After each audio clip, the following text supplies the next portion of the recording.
In today's story, we will learn about how one woman's brilliance led to the construction of one of the most iconic landmarks in New York City. Let's get into it.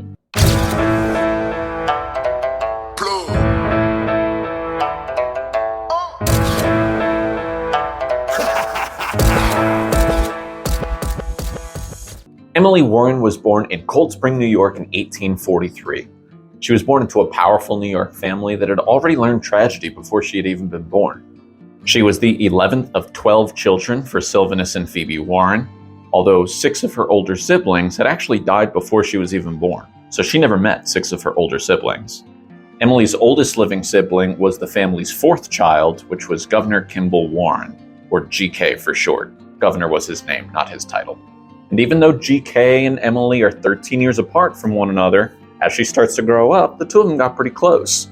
In fact, he acted almost like a third parental figure in her life. And it was GK who saw something in Emily. He saw that she was this information sponge, that she loved learning, that she was constantly needing to know how things worked. So even though most teenage girls weren't being pushed toward secondary education, GK thought that was the right path for Emily, and so he pushed her in that direction. So he was able to help her enroll at Georgetown Visitation Convent in Washington, D.C., which was an all-girls school. Now, this wasn't like other all-girls schools of the era. They weren't only learning how to paint and play piano and how to be a good housewife. They're learning things like algebra and chemistry, geography, calculus, things that men are learning also.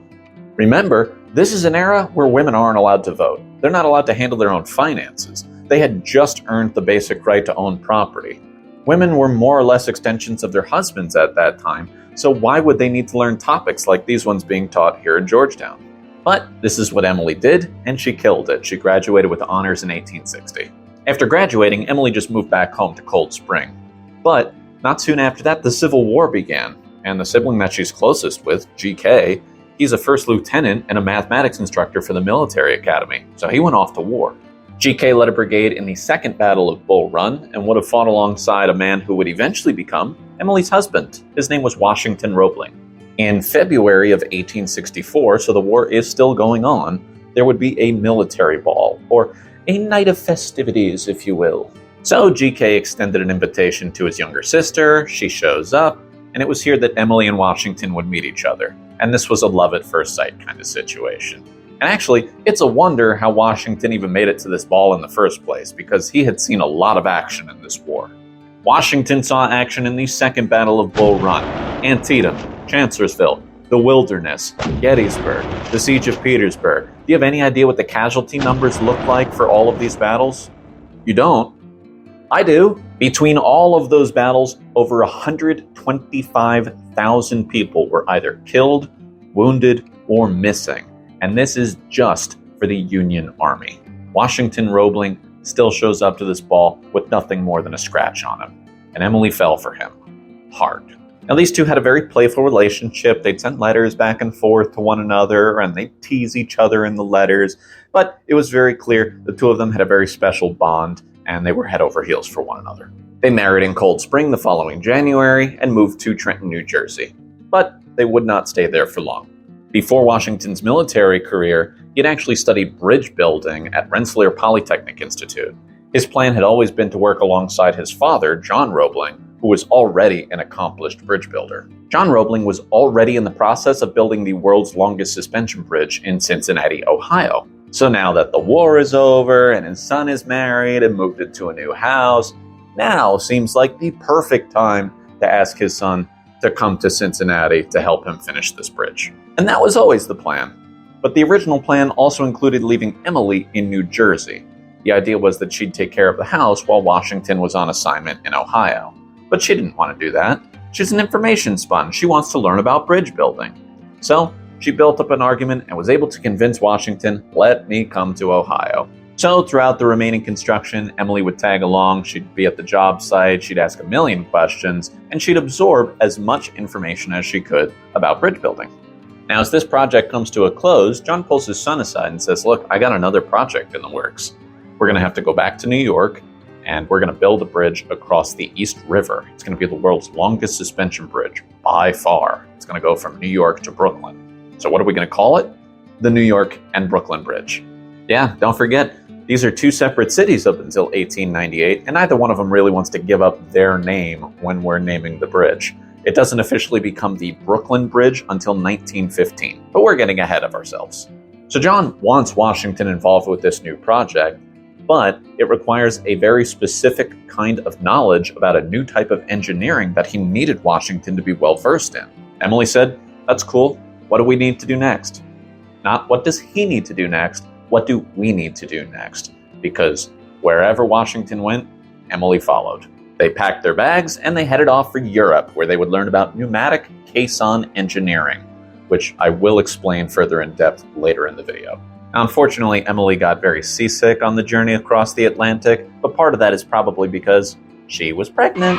Yep, expecting a baby boy. When they reach Europe, Emily recovers from her seasickness like the warrior that she was, but as she's getting more and more pregnant, it didn't really make sense to travel around as much. So she stayed in one central location, which was Mulhouse, Germany, which is basically as close to the middle of Germany as you can get, and then Washington would travel around to all of these different European cities.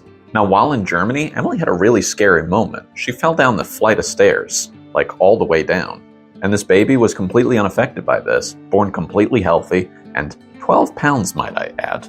Emily, on the other hand, she has a longer than typical recovery period. She's often bleeding as a result of this fall that she had down the stairs, but she did eventually make a full recovery, and the entire family would travel back to New York together. Now, this baby is a handful. He is taking up most of Emily's time back in New York, while Washington is on assignment with his father.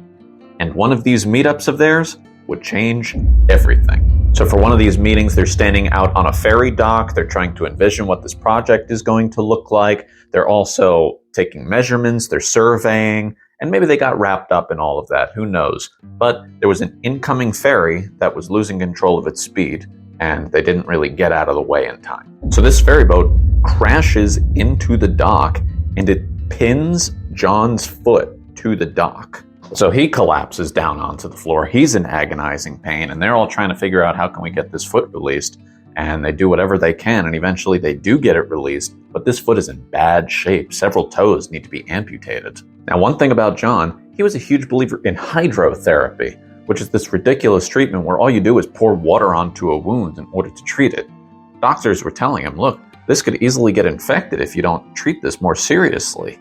But he dismissed them, and 3 weeks later, he was dead. He went into septic shock and died of tetanus. So now you have Emily dealing with this crying baby all the time. You have Washington who's mourning the death of his father.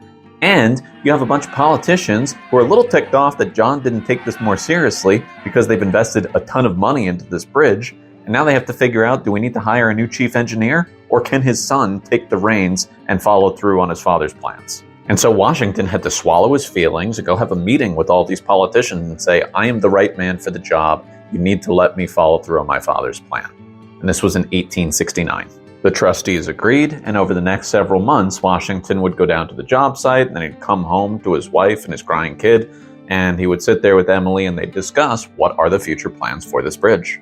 Now, don't forget, Washington and Emily went to Europe to learn about pneumatic caisson engineering. So what is that? Caissons are going to be airtight wooden boxes, and they can exist in a couple different ways in architecture, but when it's a pneumatic caisson, that means that it's closed at the top and it's open on the bottom. Remember when you were a kid and you'd bring a cup into the bathtub and you'd flip it over and then you'd lower it down until it hit the bottom of the tub and there'd be air trapped inside? That's kind of what a caisson does. So the way that these would work in the East River is you flip over this wooden box and you keep lowering it until you hit the riverbed. But by this point, there is already water inside of that. And so they'd have this system of pipes that would pump pressurized air into the caisson while also pumping water out. And by the way that these are designed, workers would be able to dig in these underwater chambers in a dry environment. And so these workers would dig deeper and deeper, and they would put stones on top of the caissons to help them sink easier. Remember though, they're digging through dirt because they're looking for bedrock. They're trying to build this bridge on top of bedrock. That's what the foundation is supposed to be. So they started building these caissons in January of 1870, and they started with the Brooklyn side first. Now remember, as these workers are digging, there is no natural light coming in. So the only way to light up this underwater chamber is either with a gas lamp or with candles. Does open flame in a wooden box sound like a great idea? The timber roof caught on fire in December of that year. Now, how do you catch on fire when you're underwater? That I don't have a great answer to. But what I can tell you is they never reached bedrock on that side and ultimately gave up. They said, let's just fill this thing in with cement anyway. And to this day, the Brooklyn Tower still sits on sand, not bedrock. They finished this Brooklyn caisson by March 1871, so now it's time to move on to the Manhattan caisson. For the Manhattan side, they did find bedrock. However, that means that it is deeper than the Brooklyn side. The Brooklyn caisson is about 44.5 feet deep, whereas the Manhattan caisson is about 78.5 feet deep. Different depths also means different air pressures. The Brooklyn caisson is about 21 pounds per square inch, whereas the Manhattan side is about 35 pounds per square inch. This is an overcomplicated way of saying it's easier to get sick on the Manhattan side than the Brooklyn side, although both sides had their risks. There was this unknown disease that seemed to be plaguing the workers. They referred to it as caisson's disease, although today we either call it decompression sickness or the bends. The project's physician treated 110 of these cases by 1872, and 3 of those patients actually died. So let's break it down. Let's make sure you understand how this disease works. When you breathe, nitrogen makes up most of that air, but your body doesn't use nitrogen, so it just spits it right back out. Whereas when you breathe in oxygen, the oxygen attaches to your blood. Now, as you go down to deeper depths, the nitrogen levels will increase, and your body won't have any choice. It'll start to absorb some of that nitrogen into your tissues, and it starts to create these little bubbles. Now, these bubbles can grow to a larger size if you stay down at that depth for a long time, or if you surface too quickly. Larger bubbles can cause a blockage to your blood flow, or there could be compression of nerve cells, and if it's in your joints, your ligaments, this can become very painful. And then your immune system starts attacking these bubbles, and it just makes them bigger. Now, how is this all relevant to the story? Well, in the spring of 1872, Washington Roebling got the bends. So not only is Emily now taking care of an almost 5-year-old child, but now she's taking care of her husband, who is bedridden. He would be going through physical therapy, and eventually he was able to sit up in bed and be able to talk. But as far as going down to the construction site, that's never happening again.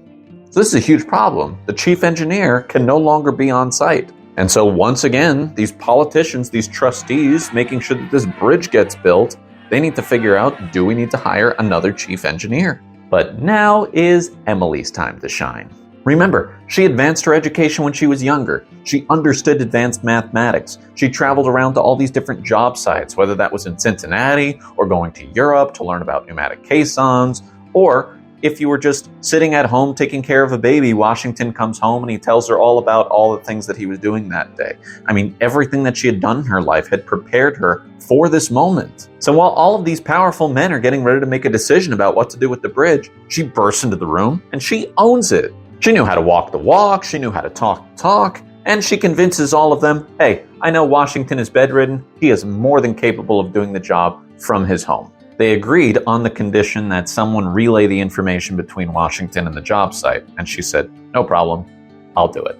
You have to imagine this room of wealthy men looked at this woman and just assumed she was unqualified for this position. So she had to prove herself. She had to prove that she had done her homework. She laid out steps A, B, C, and D. And when these trustees hear these plans and realize they don't understand any of it, they have to assume that she's qualified. You know what it reminds me of? Because Chevy didn't make a 327 in 55. The 327 didn't come out till 62. And it wasn't offered in the Bel Air with a 4-barrel carb till 64.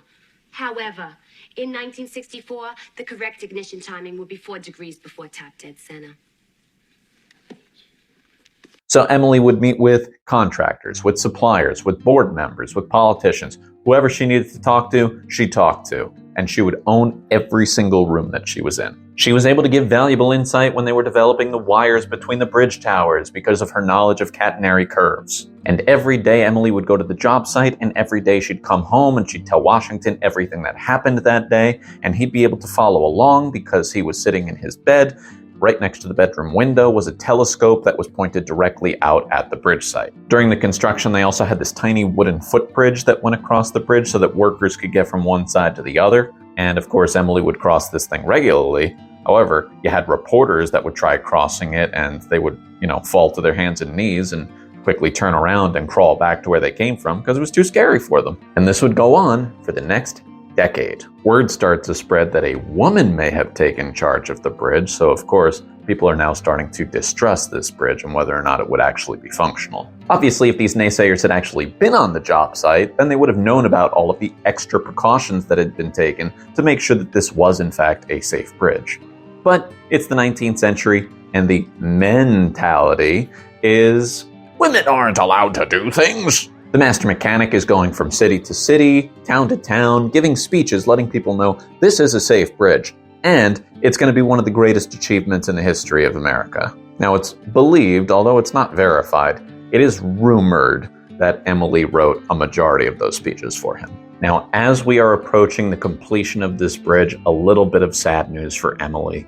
In August of 1882, her brother G.K. would pass away. This was just 9 months before the bridge officially opened on May 24th, 1883. And you can imagine how proud of his sister he would have been. When the ceremony kicked off, Emily was the first to cross the bridge. And she did so with a rooster for some reason. Apparently, it symbolizes victory. You do whatever you want, Emily. This ceremony would have rivaled today's 4th of July celebrations. I mean, you had the fireworks, you had gunfire from the ships, you had music playing, and you had the President of the United States in attendance, Chester A. Arthur. The President would accompany Emily to her home. That way he could meet Washington Roebling, who was still bedridden. Even 11 years after his diagnosis, he was still feeling the effects. People would continue to doubt the bridge's strength for the next year, but that's partly because a woman fell down a stairwell and it started to stampede for some reason and people were shouting that the bridge was falling down. So the following year, on May 17th, great date by the way, on May 17th, 1884, the greatest showman, P.T. Barnum, would lead a parade of 21 elephants across the Brooklyn Bridge to prove its strength and, of course, to promote his circus. People never questioned the strength of the Brooklyn Bridge ever again. Emily kind of just went home after the building of the bridge and just enjoyed her time there. And then finally in 1896 decided to do a little bit of traveling. So she went back to Europe where she was received by Queen Victoria. She would travel to Russia and be there for the coronation of Tsar Nicholas II. She'd even continue her education again and get a law certificate from NYU. And finally in 1903, Emily Warren Roebling died of stomach cancer. She was only 59 years old. In 2021, the area directly below the Brooklyn Bridge on the Brooklyn side was renamed the Emily Warren Roebling Plaza in her memory. So that's going to do it, everybody. Again, I'm Mike, the NYC storyteller. I want to thank you for coming on by today and allowing me to talk about the person responsible for what's probably my favorite New York City landmark. Hey, what's your favorite New York City landmark? Sound off in the comments. Maybe we'll talk about it soon. Also, make sure to like, subscribe, and until next time, deuces, kids.